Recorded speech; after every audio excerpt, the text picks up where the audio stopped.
یوازې د پښتنو شاګردانو لپاره ګوره 4 پر تاوان د 2 څه معنا لري. 4 پر تاوان د 2 دا معنا لري چې 4 باید 2 وارې خپلو کې ضرب شي، یعنی 4 ضرب 4 او 4 ضرب 4 څو کېږي؟ دا کېږي 14. پوه شوې؟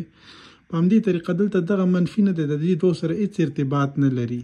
نو دا منفي به اوله کې لیکي، بیا به لیکي 4 ضرب 4 او دا وری جواب چې راځي منفي 14 راځي. پوه شوې؟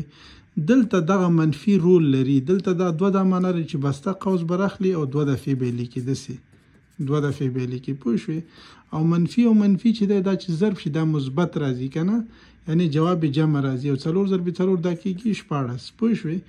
دلته چې کې دلته وګوره دا توان چې دی دا منفي دی، دا به اوله کې مثبت کوي. څنګه به مثبت کوي؟ دا به لاندې راکته کوي، داسې په یوې چې تقسیم کې دا مثبت کېږي. پوه شوې؟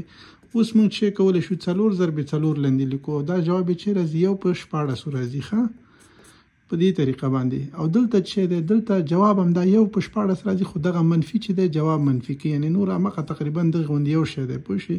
نو د دې جواب منفي 1 په 14 راځي. پوه شوې؟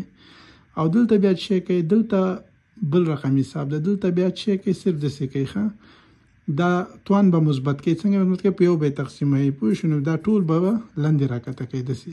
او بیا جواب چې راځي ګوره ورته، یعنی منفي 4 او منفي 4.